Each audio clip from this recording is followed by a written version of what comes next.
This is the Fifth Estate winning headlines, your media police post. Brought to you by the Fort Hall School of Government, coming to you from Nairobi, Kenya. In this segment, we summarize some of the headlines that you might have missed this morning. But we also take a look at the political pieces that we call cartoons in this country. Today is the 28th of May, 2020, and I am 2J. I am JM. And I am DM. Let's take a look at today's headlines on the Daily Nation. For Uhuru, season of tough decisions. The Standard, teachers want exams stopped. And finally, on the Star, Safaricom boss, why I climbed Mount Kilimanjaro. Safari was on my mind. I saw Kilimanjaro. I know. Yeah, and it's been long since we were out anywhere. Yes, absolutely. Right. So let's begin with the Daily Nation. The Daily Nation had an exclusive interview with the president. I think it was yesterday. And from the interview, the Daily Nation is telling us that the president appears to be at once eager to get the country going in order to reduce the pain of Kenyans who have lost their livelihoods. But he's also cautious not to allow the virus to visit death upon the population. So he's in a catch-22 there. So he's speaking about his delicate balance of decisions in that interview. He also gives us an interesting story, and he opens up about an errant son who was caught up in Mombasa when the president announced the lockdown, so he was not able to return back home to Nairobi. But while he was there in self-quarantine like the rest of us, as the young person that he is, he decided to go out and perhaps visit a friend, and his father was not amused and asked him, why would you do that? You're staying with your grandmother. Will you live with yourself should you expose her to the virus? Yeah, that's true. And I really liked this story, guys. I think it has it humanized him, most definitely. It really does. It shows that just like any other Kenyan parent, he suffers frustration and torment from unreasonable children, and every parent identifies with that. But he also shows, and I think this is what I like the best, is that he's telling us he's not above the law. He's not airlifting his child because he's caught up in the lockdown in That's right. Mombasa. The rules are the rules, so he's stuck there like everybody else was stuck.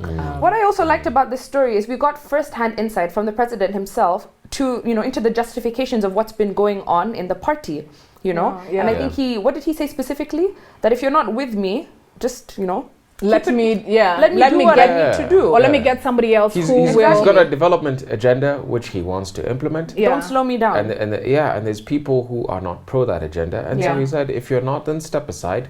Let me get a few people who will do it. And he says it's because, look, I have such little time left. And I have to accomplish what I promised Kenyans. And if we're to be blunt about it, Moses Kuria the other day told us that the DP doesn't have a job, right? That essentially he's just a man sitting with nothing to do. So, I mean, he said, why are you impeaching somebody who's already fired? Exactly. But actually the gist of the article is about the economy and the tough choices that the president has to make. And I agree with the president. My concern has always been, if the cessation of movement is lifted, then people who live up country are going to be extremely exposed.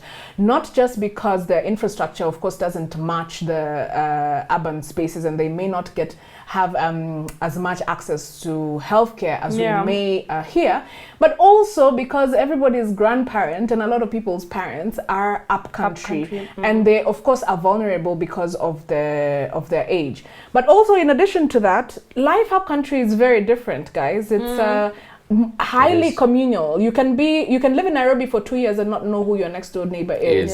But in up country, in shags, as we call it, people are very communal. Not shaking somebody's hand is counterintuitive. So those are the considerations. It is a tough decision that he has to make. So we have a 3-part criteria that we use to analyze the headlines for you. We ask, is it topical or speculative? Is it repetitive?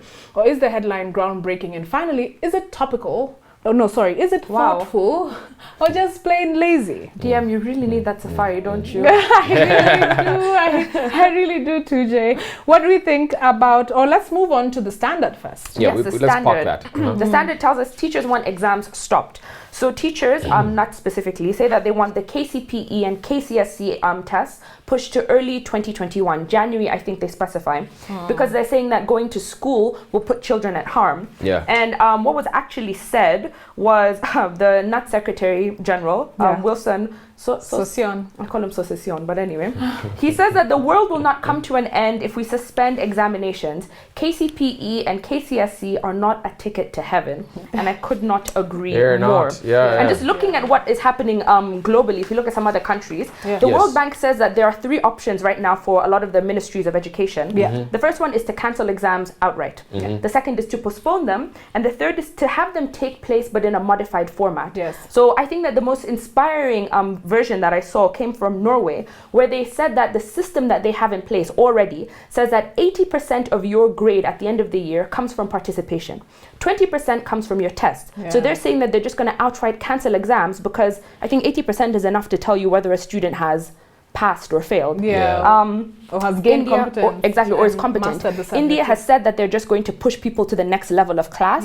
The SAT system that takes place in the US, they said that they're going to use the mock exams as a way to determine whether students should move on to university. And I think that this is giving us an opportunity to completely overhaul our education system. Absolutely. Kenyan students are known to be, memory banks that you sit and you memorize for just that one exam. And then thereafter, there's no critical thinking applied. You don't remember what you learned. I think if you were to take a lesson or take a page out of Norway's book, having your grade be, determined from your participation ensures that you are a critical thinker, that you're a student who can go out into the world and be useful instead of a person who memorizes things from a book. So we'll see. Absolutely. So once again, Corona gives us a chance to reimagine things. What do we have in the Star? Yes, in the Star, the Safaricom boss also had the Star rather had an exclusive interview with the Safaricom boss, Peter Degwa. And so the CEO spoke extensively about his plans for Safaricom, as well as the challenge that he had set himself to climb Mount Kilimanjaro. And he says before taking office, he threw himself an uphill challenge, quite literally, to climb Mount Kilimanjaro that had been on his bucket list. And it was an opportunity to conquer something before taking on the leadership role in one of Kenya's biggest companies. So the 51-year-old is happy to serve his country, he says, in a critical company, and he says he will bring his multinational experience to bear. And his parting words of advice to young people: to be able to lead others, he says, you must be able to lead yourself. He also, in the paper, outlined, his thoughts about COVID-19 and how Safaricom will continue to support the economy amidst these difficult times. Okay. Can I be honest? Yeah. Where did this story come from? 2J, don't be pessimistic. I'm not being pessimistic, but honestly, I don't see Okay, I'm at a loss for words because I honestly do not see the value of this story. I will say it is a good break today to not have a politics or corona the politics of wrangles and wrangling, and it's also good for our newspapers to also put inspirational stories on the cover once in a while. Absolutely. So what gives us, which paper gives us our winning headline today? I think the Daily Nation. I would go with the Daily Nation as well. I agree. So we toss the Standard and the Star. And on to the political pieces that we call cartoons in this country. Just like the headlines, we have a 3-part criteria that we use to analyze them for you. We ask, is the cartoon humorous or dry? Is it satirical or pessimistic? And finally, is the cartoon effective or just plain lazy? In the Daily Nation, there is a Rastafari Uhuru Kenyatta with Raila Odinga in a BBI Pro Box. And they're listening to music from the tunes we can see there, and also the lyrics, Nobody Can Stop Reggae. And they are at a traffic lights, and the lights are all green, so saying go. And I suppose this is in reference to the interview that the Daily Nation had with the president, where he said that no, BBI has not stopped, has not died. It's very much alive, and it is his intention to keep moving it forward. Let me just comment here. The choice of Probox is very apt. Yes. We've said constantly on Fifth Estate, as well as on Damaging Ignorance, that we need to move away from a Ferrari presidency to a Probox presidency. A Probox that can accommodate, Probox 17 is people. even So 17. It can be a 17-seater. Exactly. It's a 5-seater which can accommodate more communities in the executive. And that is the essence of BBI, amongst many other things. Great cartoon. So wonderful cartoon here, a good contender for winning. All right. What do we have in the Star? In the Star, we have a caricature of President Kenyatta trapped in a closed bottle with COVID-19 virus in it. The bottle appears to be filled with that virus and could soon burst open. So the president his legs, he's sitting on the virus, and he's pushing up towards a cork. And that cartoon depicts the pressure Uhuru may be feeling right now as he tries to address both the spread of the virus, but also the need to open up the economy again. Exactly. And I think, again, this links back to the interview that he gave, where he said we can't keep the economy closed forever. We can't. People need to get back to work. Businesses need to start running again. And I feel like, most definitely, he is under pressure with the tough decisions he has to make. Because at the same time, he can't expose people to the virus. Yes. And then in the Standard, we have the Grim Reaper, the angel of death, and he or she is called Siasambaya on the gown, and he's at the back of a vehicle distributing food to people who have lined up to receive it. And at the back there we can see that he's in Kiambu, and he's saying, and remember, stay safe. And the bags are red. The bags are. Meanwhile, we know that the food is tainted. It's poisonous. Oh gosh. Do not, dear Kenyans, do not receive food relief from anybody else but the government. Right? Yeah, the government of Kenya has told Kenyans, look, if you want to give donations, come through us, so that they can test I mean, what's more important, for you to look like the savior of people, or for you to just do things through the rightly accommodated channels? So it's as the cartoon says, Siasambaya. So which cartoon made us laugh or made us think? I like the Standard. I like the Star. I like the Star. I think it's quite thoughtful and representative of the situation now, and it's so visually true. The pressure that he's the pressure. The balancing. The balancing and act. when that bottle's open, he's going to shoot out of there like a cannon, which is also dangerous for him. All right, then it seems I have been outnumbered. There we go. So the Star gives us our winning cartoon. So what is our final thought? And now our final thought, again in continuation as we break down Martin Meredith's The State of Africa. So today I'm going to move on to part 4 and look at chapter 27, entitled The Graves Are Not Yet Full. And in this chapter, Meredith goes through and gives us a very detailed account of what happened in the lead up to the 1994 Rwandan genocide. So I won't really focus on the genocide itself, but in the activities and what was happening in the lead up to that event.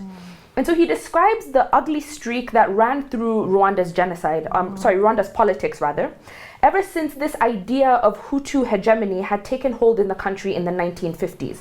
So Hutu politicians had portrayed the Tutsi minority as an enemy, seeking to reimpose their rule on Rwanda. And a key part of this ideology they constructed was the myth that the Tutsis were invaders who had overrun Rwanda in the pre-colonial era and enslaved the Hutus, and therefore they had no legitimate status in the country. And so he says in the book, this myth had grown from the accounts written by European travelers in the 19th century, describing Tutsi autocracy as being descendants of this Hamitic people with a culture clearly superior to that of the indigenous Hutu, claiming that they had migrated from the distant lands in the highlands of Ethiopia and the Horn of Africa. And this book really makes so clear to me how so much of these things that we had learned were actually from our colonial governments. These are not things that we inherited. And so he says that when the Belgian colonialists arrived in 1916, they classified people into their ethnic diversity, favoring the Tutsis. And for the next 20 years, the Tutsis enjoyed better jobs, better educational opportunities than their Hutu counterparts. Yeah. And so this resentment built up until this revolution that took place in 1950. And Hutu politicians continued to use this language of resentment to justify the Tutsi persecution. And so this is one of the first times we see that the West knows that these massive killings were happening and they failed to take steps to stop it. Yeah. And so these small doses of hate speech against the Tutsis by the Hutus heightened this fear and anger in the country, and it made it a prestigious thing to kill your neighbor.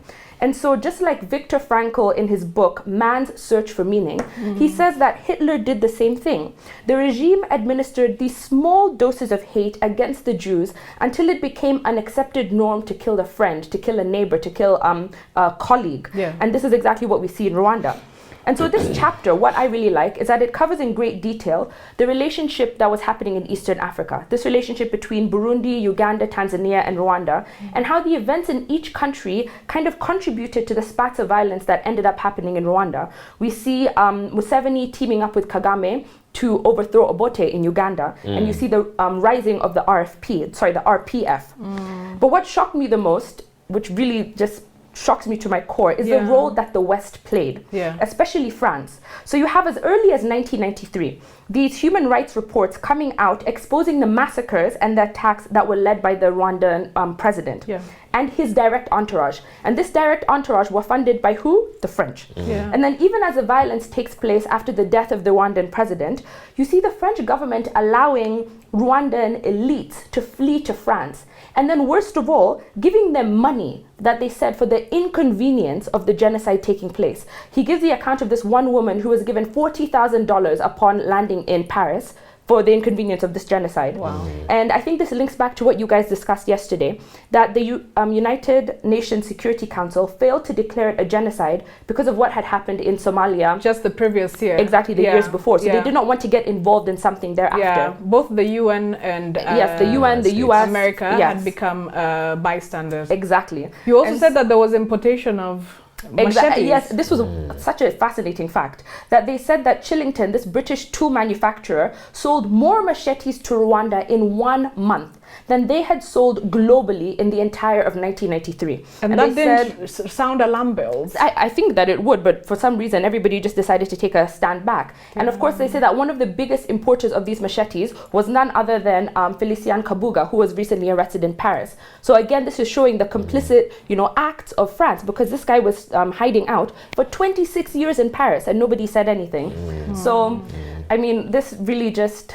It's a very sad story, and I feel like when you couple this with the facts that we then realize of what happened in the genocide in '94, it's a terribly, terribly sad story. Yeah. I think today we're looking at the darker and more solemn parts of our history after independence. Yeah. And we'll just take some steps back to the previous decade, the 1980s, which Martin Meredith says was called the lost decade because it was the decade that saw a steep economic decline in almost all countries in Africa, perhaps even all with the exception of South Africa. So he says that living standards plummeted, and by the mid-1980s, most Africans were poorer than they were at independence. So Meredith goes on to give a laundry list of Africa's perils at this time. There was massive brain drain, there was erosion of civil servant salaries, endemic corruption, rundown infrastructure, deterioration of institutions including schools and universities. And he gives the example of Tanzania, where the real purchasing power had dropped by 90% between 1969 and 1985. And since African states at that time were unable to raise revenue internally, they looked to the IMF and the World Bank. So Western donors or Western donor institution in effect became African banks. And then enter the SAPs, the structural adjustment programs, with Senegal being the first one to take an SAP loan in 1979. I know this is a subject that you're extremely passionate about, Jem.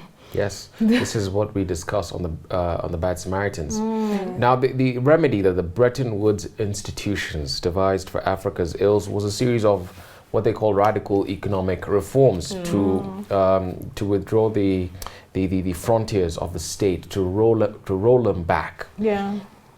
From the economy. So whereas in the 1960s, Western development economists had advocated that the state should act as the motor of development, dismissing the role of markets, in the 1980s, they now regarded the state as a principal cause of development failure. And they called for market-oriented development strategies in place of government intervention. And that happened through the structural adjustment programs, which now required more market-oriented policies. There was wide-scale deregulation, devaluation of currencies as well, privatization of state corporations and what have you. And that inherently weakened the state. But the other thing that the Bretton Woods institutions did was to have some sort of scope creep. They brought in as well political liberalization demands. So countries now not only needed to adopt these market-oriented policies, but they were also forced to democratize. And so we see as well in the late 80s, early 90s, a wave of multi-partyism, and all of this call for aid, democratization. and it came with conditions, precisely, and those were the conditions, all of which, then got Africa into a sort of new phase, socially, economically, politically as well. You know, the author in the book does say that the SAPs were met with a lot of opposition. But I think that he's not being honest, or he's not being objective, or his intention is to brainwash, or he's been brainwashed himself. Because he does say, and the reason he says that there was objection to the structural adjustment programs is because it threatened the patronage of the African elite, because they were drawing from state money, from state coffers, and from aid to enrich themselves. And also conditions such as shrinking bureaucracy in government denied them the opportunity to employ their brothers and sisters, which is, I think, a very shallow assessment. In addition, he gives the example of Tanzania's Julius Nyerere, and his objection when he was rejecting the structural adjustment programs. He threatened, or Martin Meredith says, he threatened that people in Dar es Salaam are going to go to the streets and strike and picket against the structural adjustment programs. But we all know, we have all seen eloquent, articulate reasons that Nyerere gave in many speeches, where he says, look, Africans, right now as I'm giving this speech, the Wazungus are in Switzerland, G20, they're heads of state, not business people. And what are they discussing? They're discussing the economy. They're discussing tariffs. They're discussing subsidies. But at the same time, they're telling us not to discuss them, not to come together to lift tariffs or to impose tariffs and to give subsidies to our farmers and to people here.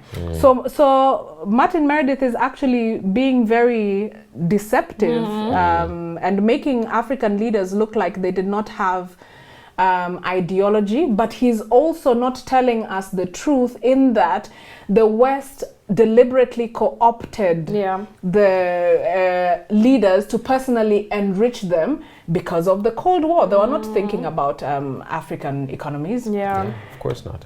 Anyway, the Daily Nation gives us our winning headline, and we had a winning cartoon from Ozone of the Star. Remember to subscribe to our YouTube channel. We are also on your TV screens on Star Times, Pang Free to Air, and Go TV. Have a good night and see you tomorrow.